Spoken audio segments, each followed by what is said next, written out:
요즘 내면아이 치유가 좀 핫한 주제인 것 같아요. 그래서 저도 내면아이 치유법에 대한 이야기를 한번 해보려고 합니다. 내면아이라는 것은 내 무의식에 있는 여러 기억들, 특히 상처와 관련된 기억들을 가지고 있는 여리고 순수한 존재입니다. 내면아이 치유를 위해서는 내 무의식에 어떤 기억이 있는지 알아차리는 것부터 시작해야 하는데요. 내 무의식에 대체 어떤 기억이 있는지 모르겠습니다. 내 무의식을 알고 싶습니다. 라고 생각하시는 분들 계시죠? 저도 그랬습니다. 그럴 때 제가 사용했던 방법을 얘기해 드리려고 하는데요. 오늘 영상에서는 제 개인적인 이야기가 나올 예정입니다. 편하게 들어주세요.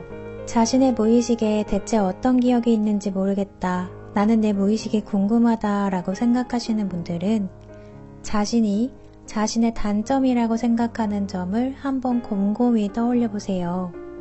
단점이라고 생각하는 것들은 대부분 자신의 모습에서 싫은 모습입니다.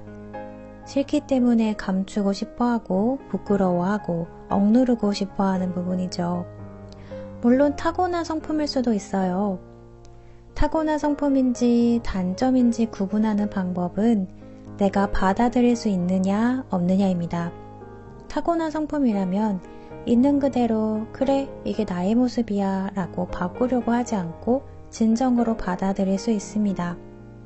하지만 내가 단점이라고 생각하면 그 단점을 자꾸만 가리고 싶어하고 자신의 모습을 바꾸고 싶어합니다.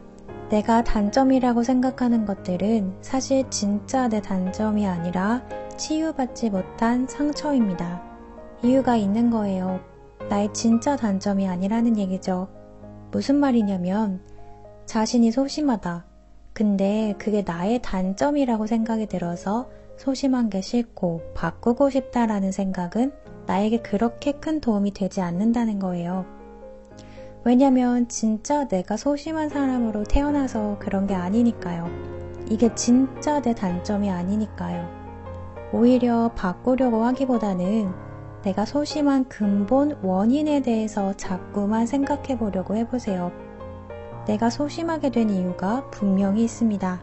예를 들어 저는 거의 평생을 걸쳐서 굉장히 우울하고 무기력하고 불안한 상태였어요. 저는 이게 제 단점이라고 생각했기 때문에 우울함을 벗어나고 싶어서 많은 노력을 했는데 잘 안 되는 거예요. 긍정적인 생각을 하려고 해도 밑바탕이 우울함이니까 계속해서 우울함으로 돌아오고 안 되는 거예요. 저는 제가 못 나아서 우울한 줄 알았고 제가 의지력이 없어서 무기력한 사람인 줄 알았어요. 근데 제 감정을 파고 들어가 보니까 그 감정의 바닥에는 그 무의식에는 제 어린 시절의 상처가 있더라고요. 분명한 이유가 있는 거예요. 너 같은 게 이걸 어떻게 해? 라는 말을 저는 정말 많이 들었고 저의 감정들을 인정받거나 충분한 사랑을 받아본 기억이 많이 없습니다. 자신의 감정을 인정받지 못하면 사람이 무기력해질 수밖에 없어요. 내가 못나서 내가 정말 무기력한 사람이라서 그렇게 된 게 아니라는 거예요. 또 저는 자기 혐오가 심한 사람이었어요. 나로 살아가는 게 정말 큰 고통이었어요. 왜 나는 이렇게 못났지? 나는 왜 태어났지? 나는 내가 아니라 다른 사람으로 살아가고 싶어 라는 생각을 하면서 제 존재성을 부정하며 살아왔습니다. 저는 정말로 제가 못난 사람이라 그런 줄 알았어요. 그래서 이것저것 스펙도 쌓아보고 내 자신을 꾸며보기도 하고 나는 나를 사랑해 하면서 확언을 해보고 그랬는데도 안 돼요. 이 자기 부정이라는 것이 해결이 안 되더라고요. 근데 또 그 감정을 파고 들어가 보니까 아니나 다를까 어린 시절의 상처가 드러나더라고요. 제 내면아이의 기억 속에는 아주 큰 상처가 자리 잡고 있었어요. 그 상처는 제가 어렸을 때 부모님께 들었던 너가 태어나지 않았으면 내가 결혼하지 않았을 텐데 너가 태어나지 않았다면 나는 이렇게 살지 않았을 거야 라는 말이었어요. 지금 이 말을 하면서도 속으로 좀 울컥울컥 하는데요. 이런 것들이 치유가 되지 않아서 나는 태어나지 말아야 할 존재, 나는 쓸모없는 존재라는 생각이 제 무의식에 자리 잡게 되고 그런 무의식이 제 인생을 지배하게 된 거죠. 이렇듯 이유가 분명히 있어요. 내가 숨기고 싶어하는 나의 기억과 내가 부끄러워하는 나의 모습들에는 이유가 있습니다. 그것들을 곰곰이 생각해 보시는 게 치유의 시작이에요. 근데 아무리 해도 잘 떠오르지가 않아요 라고 하신다면 그건 자신이 너무 많이 억눌러 놨기 때문입니다. 사람이 정말 고통스러운 경험을 하면 생존을 담당하고 있는 내 뇌는 이 사람이 죽을까봐 이 사람이 너무 고통스러워하니까 그 기억을 무의식 저 깊은 바닥으로 보내버립니다. 그래서 잘 안 떠오를 수 있어요. 그럴 수 있어요, 정말. 저도 한 번에 떠오른 건 아니에요. 저는 정말 많이 억눌러 놨어요. 너무 고통스럽잖아요.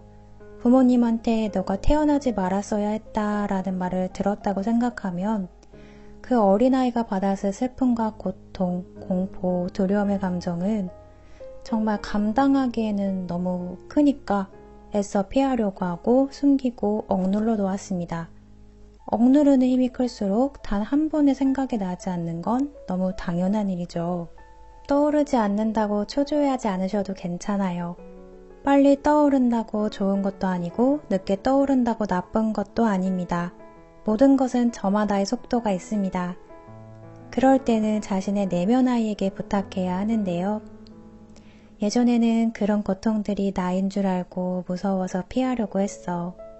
그래서 외면하고 억누르고 너가 싫어서 바꾸려고 했어. 하지만 이제는 그 고통들이 내가 아니라 그저 기억이라는 것을 알아. 나는 그 고통보다 더 큰 존재고 너를 안아줄 수 있는 존재야. 그러니 너무 무서워하지 말고 나에게 그 기억을 보여줄 수 있겠니? 이런 식으로 달래주어야 해요. 때가 된다면, 내가 준비가 된다면 아주 자연스럽게 떠오를 것입니다. 사실 내면 아이는 언제나 나에게 보여주고 있어요. 내가 불안할 때마다, 내가 우울할 때마다, 내가 단점이라고 생각하는 모습들이 내게 보일 때마다 보여주고 있는 거예요. 그걸 내가 눈치채지 못했을 뿐이죠. 그런 감정들이 올라올 때가 정말 기회입니다. 그리고 그 다음으로 그 기억들이 떠올랐다면 인정해주세요. 그 기억들과 마주쳐주세요. 그 기억들을 어떤 좋은 기억으로 바꾸려고 애쓰거나 빨리 지나가게 하려고 또 다른 노력을 하지 마시고 그저 힘을 빼고 받아주세요. 알아요, 고통스러운 거. 저도 정말 고통스러웠어요. 잊었던 그 기억이 딱 떠올랐을 때 이런 표현은 좀 격하지만 심장이 뜯겨 나가는 것 같았어요. 너무 슬펐어요. 하루 종일 울고 하루 종일 힘들었어요. 몇 날 며칠, 아니 그보다 더 긴 시간 동안 마음이 아팠어요. 여러분, 근데 다 큰 나도 이렇게 슬프고 아픈데 내 안에 좁디 좁은 공간에 갇혀있던 내 내면 아이는 혼자 얼마나 아프고 무섭고 슬펐을까요? 그 슬픔과 두려움, 불안함을 내가 안아주어야 해요. 이제 정말 그럴 때가 온 거예요. 안아주는 방법은 마주 보는 겁니다. 괜찮아요. 여러분은 더 이상 그 상처가 아니에요. 그 상처보다 더 큰 그 상처를 바라보는 존재예요. 걱정 마세요. 그 상처를 마주보면 내가 죽을 것 같다고 해도 나는 절대 그 상처에 질 수 없는 존재입니다. 이게 얼마의 시간이 흘러야 괜찮아질지는 아무도 몰라요. 내 내면 아이만 알고 있어요. 내 내면 아이가 이 정도면 인정받았다 싶을 때 멈추는 거예요. 그때서야 나에게 웃어줍니다. 절대 서두르거나 초조해하거나 빨리 바꿔버리고 싶다거나 그렇게 접근하지는 않으셔야 합니다. 너의 존재가 문제야. 나는 너의 존재를 없애버리고 싶어. 라고 하는 사람과는 말도 섞고 싶지 않으시죠? 내 내면 아이도 마찬가지입니다. 여러분, 아주 솔직히요. 내 인생이 내 마음대로 흘러가고 내 인생이 너무너무 행복하고 내 내면이 풍족하다면 스스로가 내면 아이를 찾지 않으셨을 거예요. 내 내면 아이를 치유해야겠다라고 마음 먹었다는 건 무언가 내 내면에서 지금 만족이 되지 않고 내적으로든 외적으로든 행복한 상태가 아니라는 거예요. 그렇기 때문에 더욱 빨리 바꾸고 싶고 없애버리고 싶은 마음 이해합니다. 왜냐면 이것만 바꾸면 내 인생이 바뀔 것 같거든요. 맞아요. 내 내면 아이가 행복해지면 나도 행복해지는 게 맞습니다. 근데 내 내면 아이를 바꿔서 내가 행복해지는 게 아니에요.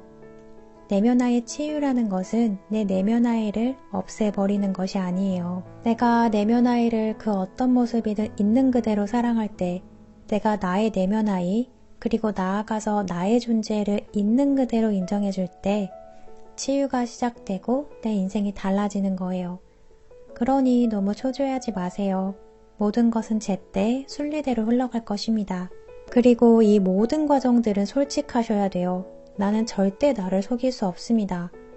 난 아닌데? 난 이렇게 생각 안 하는데? 라고 하셔도 내 내면 아이는 다 알고 있습니다. 그러니 자신에게 아주 과감하게 솔직해지세요. 그 누구도 뭐라 하지 않습니다. 이렇게 내면 아이 치유 과정을 설명해 드렸는데요. 제가 영상을 만들면서 제 얘기를 해본 적은 정말 많이 없는 것 같아요.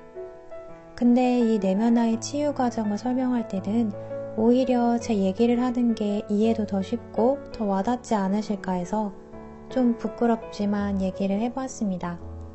도움이 되셨으면 좋겠어요. 사실 저는 내면 아이 치유는 단 한 가지 방법밖에 없다고 생각합니다. 인정하는 것.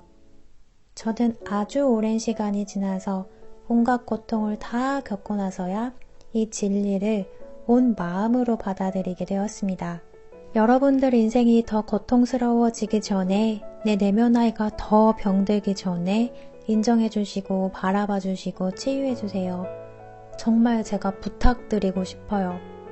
이게 간단하다고 말씀드리진 않을게요. 이게 쉽다고도 말하지 않을게요. 솔직히 어렵고 고통스러워요. 그리고 단 한 번에 끝나지 않을 거예요. 살면서 순간순간 계속 내 무의식과 만나게 되실 거예요. 하지만 확실하게 말씀드릴 수 있는 건 병든 내면 아이를 마음에 가둬둔 채 물리적인 나이만 먹으면서 사는 인생이 더 고통스럽습니다. 이 과정은 여러분의 인생에서 꼭 필요합니다. 여러분들이 내면 아이를 치유하면서 내면 아이를 더 사랑해 주시고 자신의 존재를 있는 그대로 받아주시길 꼭 부탁드릴게요.